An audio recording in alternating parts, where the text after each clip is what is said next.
wewe binafsi unaamini Mungu yupo au hauamini Mungu yupo? Anaamini Mungu yupo, ndo anatuokoa kwenye kazi zetu.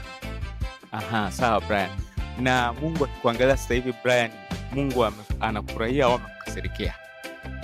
Sijaweza jua, maana si vijana, tuna matendo mengi sana. Sawa. Sasa nikupe kamtihani kadogo tu ili kusudi uweze kujua Mungu anakufurahia au amekukasirikia, ili kusudi ujue nini cha kufanya. Unazifahamu amri 10 za Mungu? Nazifahamu.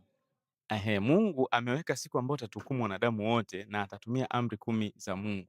Amri ya 7 inasema hivi, usizini. Lakini Yesu akasema hivi, yeyote amwangaliaye mwanamke wa kumtamani amekwisha kuzini naye ndani ya moyo. Umewahi kumwangalia mwanamke wa kumtamani? Ni wengi sana.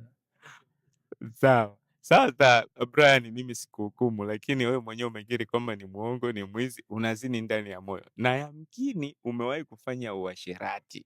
Hilo sitaki kukuuliza. Mungu akikuhukumu sasa hivi utaenda mbinguni au jehanamu? Jana moja kwa moja. Yeah, umesema ukweli, kwa sababu Biblia inasema hivi, waongo, walevi, wazinzi, waasherati, waabudu sanamu, wote sehemu yao ni katika ziwa liwakalo moto. Sasa Brian, huoni kama uko hatarini hapo? Ni kweli tupo hatarini. Unajua Mungu alifanya nini ili sisi wenye dhambi tusiende jehanamu? Alituokoa. Umewahi kusikia Yesu alikufa msalabani? Ndiyo. Wengi wamesikia hilo, lakini hawajui hili. Wewe na mimi Brian, tulivunja sheria ya Mungu. Yesu akaja akafa msalabani. Ni sawa na wewe ukipelekwa mahakamani, akitokea mtu akakulipia fine, hakimu anakuachia. Kwa hiyo kifo cha Yesu msalabani kilikuwa kina maana ya kulipa deni. Ndio maana Biblia inasema kwamba yeye alibeba dhambi zetu, alilipa deni letu la dhambi.